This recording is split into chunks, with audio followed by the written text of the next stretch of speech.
Alright, kind of muffled some of those strings there. That's okay, just doing an exercise here. So this is a cool thing. When I first started learning the pentatonic scale, this is one of the first little tricks I came up with to help me with all the positions, was learning double stops. Now they're on the E, A, and D strings too. I'm just doing G, B, D, G, B, and E, just because those are the main strings that you solo on in this manner. So what we're going to do is, I found all the double stops that begin the pentatonic scale, right? So like you start here and here, you know.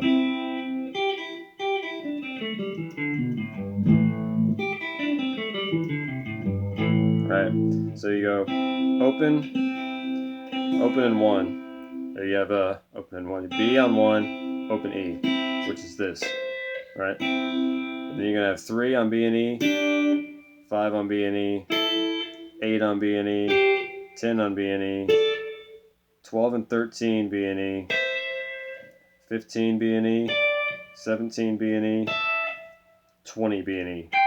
Okay, and what we're seeing is this double stop is the right here. We won't mess with this one because we have the nut there and we can't go behind it. So we'll start here in the 5th position. Right?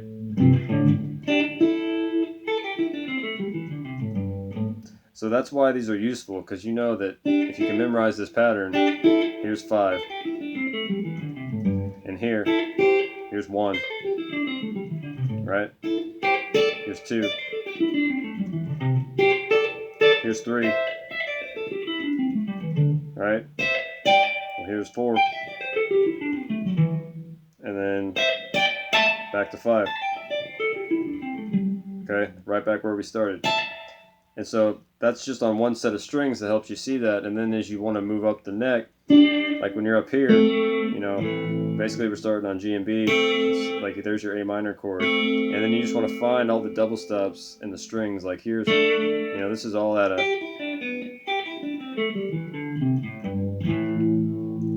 that 4th position there, right? And then we go from same thing.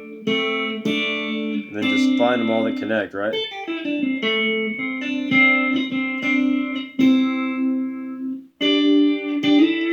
This is the one I like because you can really move up the neck with it.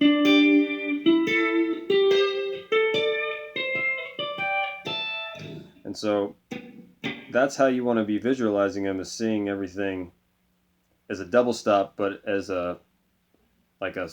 just like a drop-off point where it's like, okay, I have this double stop here, and then I can stop and solo, and I can move up here and I'm in the 2nd position. I move up here and I'm in the 3rd position. I move up here and I'm in the 4th position. So it's just kind of like a little roadmap to always know where you're at and not be lost. And the intervals will be the same in every single key. So again, if you can just memorize everything, just have it down in one key, everything will translate over and all the intervals will be the same. So if you're on your first box in A minor pentatonic and you go like this, okay, and you know that this goes up 2 frets, then it goes up 3 frets, okay, well guess what, when you're playing like an F, you know that 2 frets, 3 frets, always there, alright? So it doesn't matter where you go, you're in B flat, you know your first box is 2, and it's always 3, okay? And when you get there, and you know what box you're in, and then you know what licks you can use all around it, right? And so that's what's going to be useful. So that's how you use it. Let me tell you what all the patterns are, and I'll just go over them.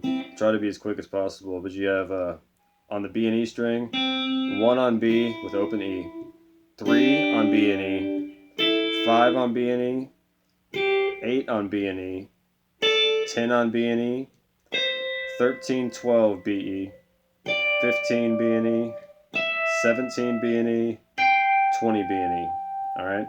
And everything you do going up, make sure you always go and do it backwards, because you don't want to work your way up and not know how to go back down. You don't ever want to be trapped like that. So anything you run going up the neck, always make sure you do it and reverse it going back down the neck. All right. And then after that, we'll go to the G and B strings. We're going to start on 2 and 1, G on 2, 1 on B, and then we'll do 2, 3, 3 on B. Okay, then we'll do 5 on G, 3 on B. Okay, then we'll do 5, 5 on G and B. Then 5, 7, 7 on G, 5 on B. Okay, then we'll do 7 and 8 G and B. Okay, and then we're going to do 9 and 10 G and B. Then 12 and 13 G and B. Then 14, 15 G and B. Okay, to 15 G and B. To 17 and 18 G and B. All right, and that's that pattern for G and B. And then on the D and G, we're going to start up. It's just out of, so that, right? So we're just going to do DG on 2, DG on 5, DG on 7.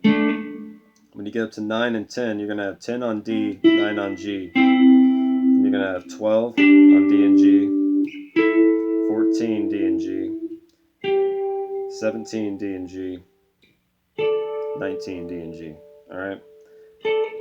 And that's the pattern. So if you can just kind of work through those and see, and each time you hit a double stop, run the scale after it. So like,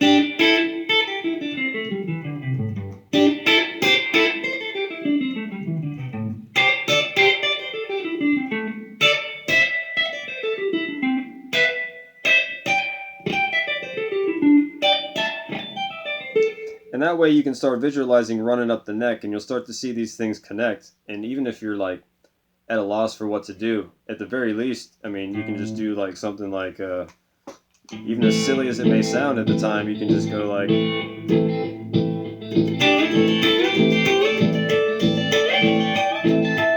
you know, I mean, it sounds pretty basic, but it's cool. It's something to throw in, you know. It's something that you have in your bag of tricks, and that's what it's about, is just filling up your toolbox with as many little things like that as you can, so you always have something to grab from. You know, this is an exercise I used to do, and then it fell off, and I don't use it anymore. You know, certain things kind of stick with you, and some don't, for whatever reason.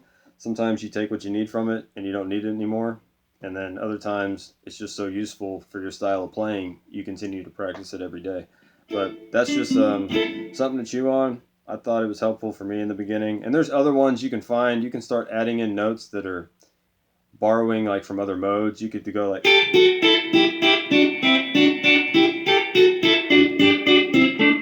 know, you can find notes that aren't necessarily in the pentatonic scale, but they're notes you can use because they come from like Dorian and Mixolydian and stuff like that. So there's many more double stops in there. I just wanted to do them with the straight pentatonic notes. But anyway, just have fun with that. Work your way up and down the neck, and I hope this helps.